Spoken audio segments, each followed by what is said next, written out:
सबसे पहले बात करेंगे यौम तकबीर की सिल्वर जुबली। पाकिस्तान के एटमी धमाकों के 25 साल मुकम्मल होने पर ISPR का ज़बरदस्त खराज तहसीन। पूरी पाकिस्तानी कौम आज यौम तकबीर की सिल्वर जुबली मना रही है। ISPR के मुताबिक कौम इस शानदार कामयाबी को याद कर रही है जिसने हमारे खत्ते में पावर डायनामिक्स को नई शक्ल दी।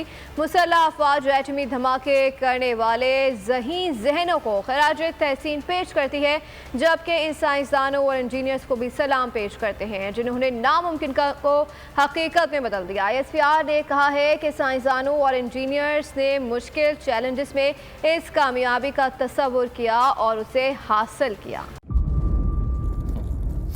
इंतजार था ना, चलो इस बार वो करते हैं जो इससे पहले किया ही नहीं। किस्मत की आंखों में आंखें डाल के जीतना होगा। सब में है शेर जैसी राह, जर्रा जर्रा भी हर कंटेस्टेंट को लगेगा पहाड़। लड़खड़ाना नहीं है, खोल दो अपने पंख अगर आसमान छूना है।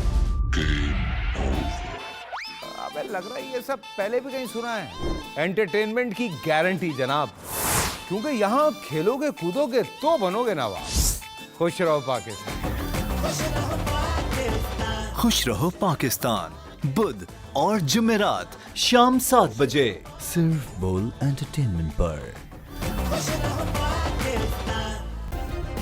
सब्सक्राइब करें और बेल दबाएं ताकि कोई खबर रह न जाए।